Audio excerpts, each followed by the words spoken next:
Ardhja në shtëpi nuk ishte kaq e zakonshme para 26 vitesh. Arben Tafolli si 18 vjeçar bashkë me anëtarët e familjes erdhën në shtëpinë e tyre të shoqëruar edhe nga ushtarët e UÇK-s. Në fillim të majit në vitin 1999, ata shkuan për të siguruar mielë për civile që ishin në një fshat në afërsi.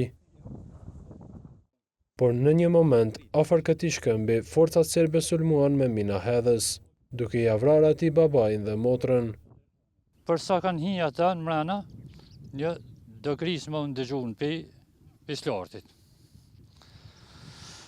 Në atë moment, na këtu ishëm të guri. Edhe pinim krismat, po thujmë që tash po vjen në sen, në granatë, në sen, po vjen këni dykun ofër, edhe për na dëmëtë në cupë, edhe u strehum të ky guri këtu. Për një që kanë hinë mrena këta dy ushtarët, me fol me komandontin që përmarë me neve atje, me na jesi veç krisi për Dragaçinës, unis. Edhe në ata shpenimin na hesi që po vjen. Po thujmë po bje dikun kënina edhe u strehum këtu. Na e na kun këtë pjesën këtu, veç ku ka me jesi. Nën emocione, ai rrëfen se në fshatin Çadrak të Suharekës kishin mbetur të plagosur bashkë me motrën e tij.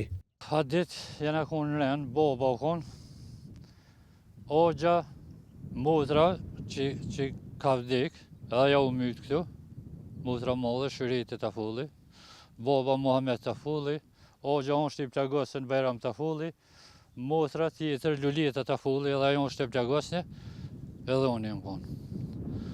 Po në ka ro shumë ofër, sidomos muem shumë gati vit që s'm ka ro në kam. Se jam kun shtrinit, si në pozicion. Për veç që s'm ka rolë në kom, mina jesi. Këta që janë kom ma larë, këta i ka damtu ma shumë. Baba ka ndru jetë në qatë moment. Motra ka jetu 4 orë. Mas 4 orë e ka dhonë shpirt. Plagët i ka pas shumë të mëdha, edhe së një ka përbalu. Edhe ka dhonë jetë këtu. Hoxha u konë i plagosën, unë i plagosën edhe motra. Në këtë gjendje, ata u bartën nga ushtarët e UÇK-s deri në një fshat tjetër. Tafolli bashkë me 60 të plagosur tjerë u sallën në këtë shpellë, ku për disa ditë mbetën vetëm 6 prej tyre. Kush ka mujtë më hek për këtu, u hek, na këna met këtu. Na këna met, une, motra, banosh vrella, i Çadrokit është. Sediu, edhe Fatën Qari, edhe Muhameti. Muhameti u kun i plagosën, po këtu ka vdek. Edhe këtu na këna met 2 ditë e 2 netë veç na. Këta tjertë janë ndërhek për këtu ujtë. Na këna pos dhimt, plagë këna pos kret, Muhameti mo ka dek këtu.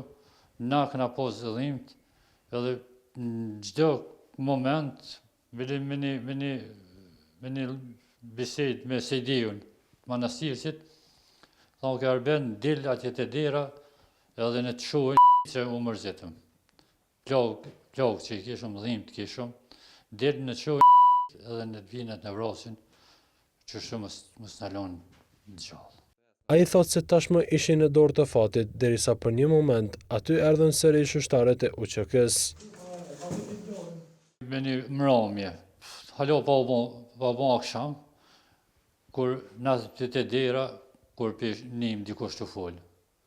Ka në orë të dera, ushtarët të shtrish qlerimtarët të Kosovës, zonës në Redimës.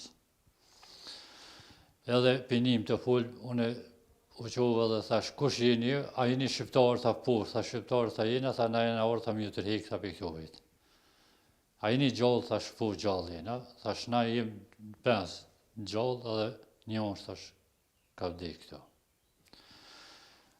Natë grup i shkon Lulzim Abdyli, i Lëshkëbarës, edhe Besim Nuha, që i një. Kum pas gjatë rrugës, kum pas kontakt me ta, më kanë bojt pe këtu ujt, më kanë qunë dhe në shatin në rëndës. Edhe motrën e kanë marrë, edhe banushin, Si di unë, Muhametin e kanë varros jashtë, të dera shpellës jashtë e kanë varros. A neve si më kanë marrë këtu, Lulezim Abdyli, i Lloshkobarës, edhe Besim Nuha, deri në fshatin Rancë, mua që më kanë bajtë në lejste. Arbeni deri në vitin 2020 jetonte në kushte të vështira, i harruar nga shteti. Mirë po mendimin e familjarëve, atij është ndërtuar një shtëpi dhe tashmë jeton në fshatin Shirok të Suharekës.